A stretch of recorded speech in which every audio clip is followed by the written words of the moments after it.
Halo sobat penelusuran amatir, kembali lagi di channel YouTube Penelusuran Amatir.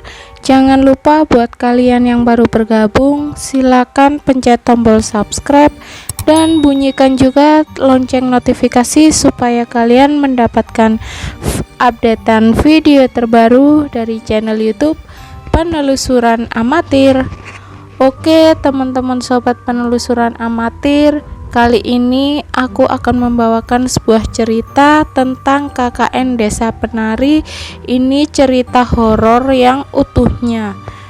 Cerita horor yang konon katanya merupakan kisah nyata beberapa mahasiswa yang sedang KKN atau kuliah kerja nyata di Desa Penari.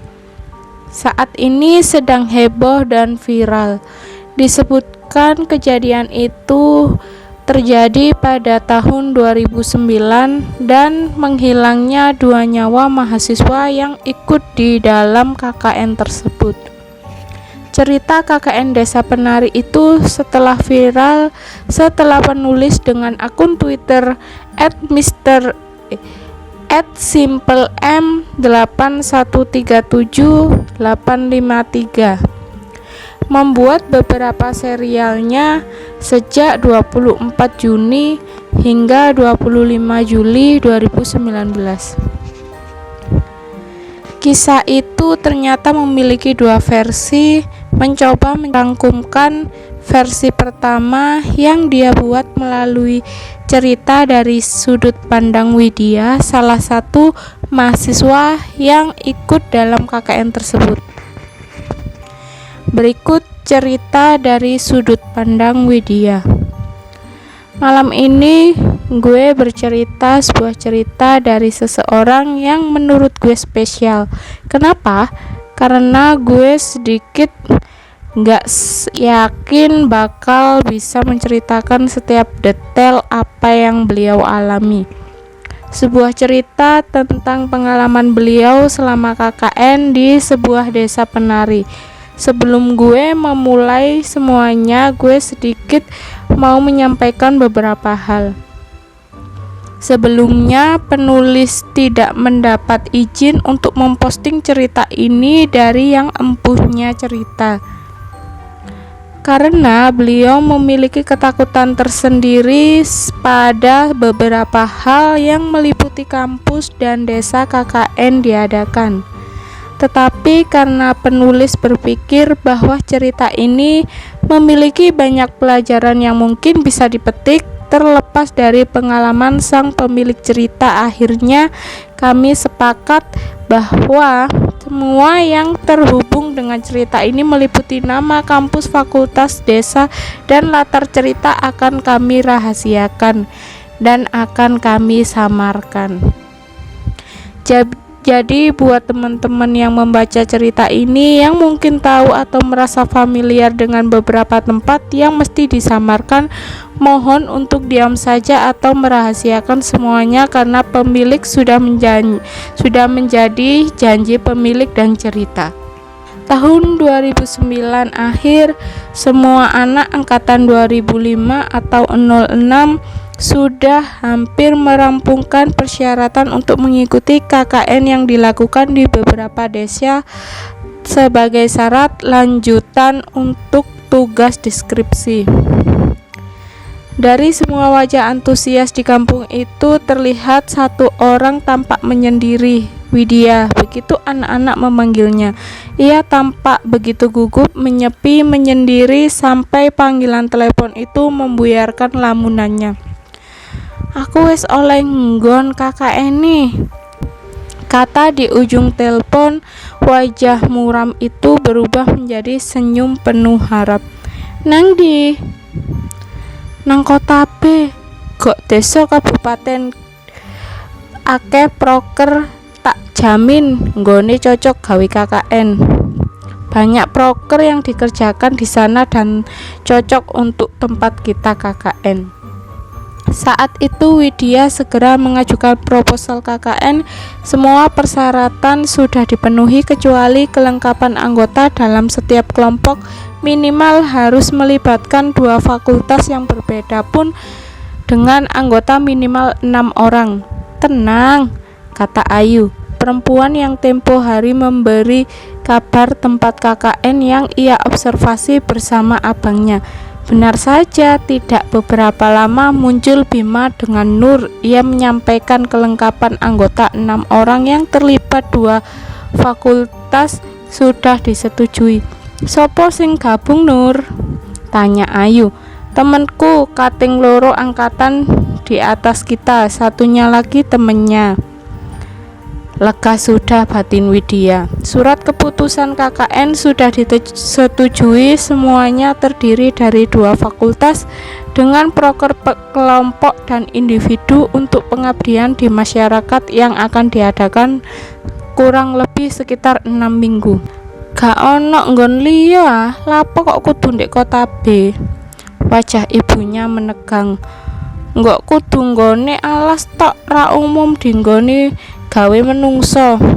Tidak bagus," jawab ibunya. Namun setelah Widya menjelaskan sebelumnya sudah dilakukan observasi, wajah ibunya melunak. Perasaane ibu gak enak, opo gak iso diundur setelah setahun maneh. Widya enggan melakukan, maka meski berat kedua orang tuanya pun terpaksa menyetujuinya. Hari pembekalan sebelum keberangkatan Widya, Ayu, Bima, Nur matanya melihat sekeliling, khawatir 2 orang yang seharusnya ikut di belakang belum terlihat batang hidungnya. Sampai menjelang siang 2 orang muncul menyapa dan memperkenalkan dirinya di depan mereka. Wahyu dan Anton. Setelah basa-basi bertanya seputaran rencana KKN dari A sampai Z selesai, mereka akhirnya berangkat. "Numpak opo dek kene?" tanya Wahyu. "Elef mas," jawab Nur. "Sampai desone numpak elef dek." "Mboten mas, berhenti di jalur alas D, engken enten sing jemput," sahut Nur. Mendengar itu Widya bertanya ke Ayu, "Yu, desone ra iso diliwati mobil ta?" jawab Widya.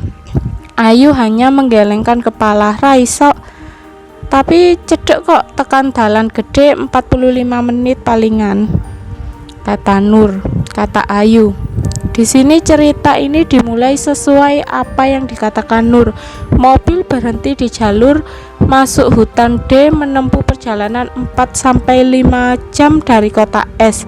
Tanpa terasa hari sudah mulai petang, ditambah area dekat dengan hutan membuat pandangan mata terbatas. Sebelum sampai di sana, gerimis pun mulai turun lengkap sudah.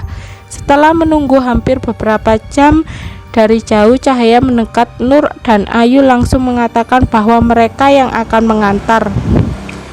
Rupanya yang mengantar adalah 6 laki-laki parubaya dengan motor bututnya. Hanya saja yang memperhatikan semua sedetail itu hanya Widya seorang. Apapun itu, semoga bukan hal yang buruk. Di tengah gerimis, jalan berlumur pohon di samping kanan kiri mereka tempuh dengan suara motor yang seperti sudah tua ngadat saja. Ditambah medan tanah naik turun membuat Widya berpikir kembali. Sudah hampir 1 jam lebih, tapi motor masih berjalan lebih jauh ke dalam hutan. Khawatir bahwa yang dimaksud Ayu setengah jam lewat 15 menit adalah setengah hari, Widya mulai berharap semua cepat selesai. Di tengah perjalanan tidak satu pun pengendara motor yang mengajaknya berbicara. Aneh, apaan semua warga di sini pendiam semua? Malam semakin gelap dan hutan semakin sunyi. Namun kata orang di mana sunyi dan sepi ditemui, di sana rahasia dijaga rapat-rapat.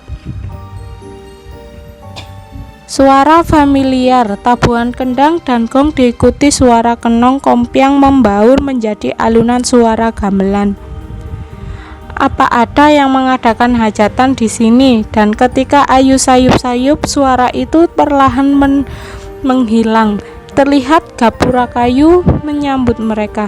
Sampai di desa W, tempat mereka untuk mengabdi diri selama 6 minggu. Monggo, kata laki-laki itu sebelum meninggalkan Widya dengan motornya. Rene rek, teriak Ayu. Di sampingnya berdiri seorang pria, wajahnya tenang dengan kumis tebal, mengenakan kemeja batik khas ketimuran, berdiri seolah menunggu sedari tadi. Kenalno niki Pak Prabu, kepala desanya koncoe masku. Pak Prabu niki rencang kula yang dari kota es mau melaksanakan kegiatan di kampung panjenengan. Pak Prabu memperkenalkan diri dan bercerita tentang sejarah desanya. Ia bercerita, Widya pun bertanya, kenapa desanya harus sepelosok ini? Dengan tawa sumringah Pak Prabu menjawab, pelosok yok nopo to mbak, jarake dalan gede cuma setengah jam. Pelosok. Tatapan Widya semakin bingung. Mbak paling pegel wis tak anter neng di sedaya bakal tinggal.